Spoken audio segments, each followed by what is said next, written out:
Preceding that, though, how I got here was when I was in college. I was a psych major and did a volunteer project in a local nursing home, and basically fell in love with the residents there. And so that spring, when I was graduating, the following fall was going to be the opening of the Leonard Davis School. I was actually in the first class, which really dates me. But and actually, the other school that was opening at the same time was North Texas State, and I was a New York kid, so given the choice of LA or North Texas, it was beeline to LA. So and being in the first class, there was a lot of experimentation going on. Curriculum changed sort of every semester, and there wasn't a lot that really kind of helped actually prepare you for specific jobs at that point. But the knowledge base, just in terms of the education I got, was really helpful, and I took a job as an activity director in a nursing home. So that was my first job, and I loved it. It was great.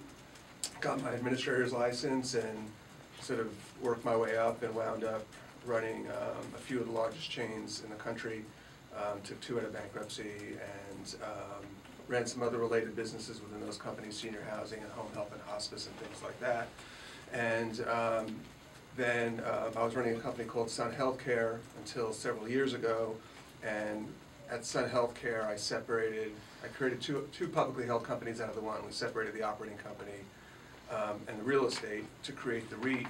And REITs are the capital partners for the long-term care and senior housing and healthcare industry generally. Well, healthcare REITs are. And one of the reasons, there were a whole host of reasons why I did it that probably would take too long to get into now.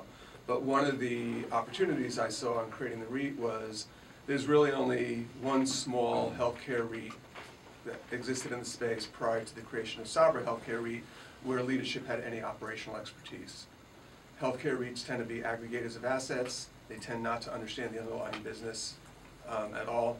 And so I thought we had an opportunity to put together a REIT that was really deep in operational understanding, could relate to potential tenants and operators and developers in a very different way than has historically been the case, and also felt with the advent of healthcare reform, having that sort of understanding of how things happen on the ground and how things are changing on the ground would really help us to differentiate ourselves. And so we're just finishing our 3rd year, and it's been an amazing run so far. We've doubled our size in less than 3 years, and we're doing some pretty cool things in terms of the assets that we're acquiring. We're involved in a lot of development, most specifically in assisted living and memory care, and just having a blast.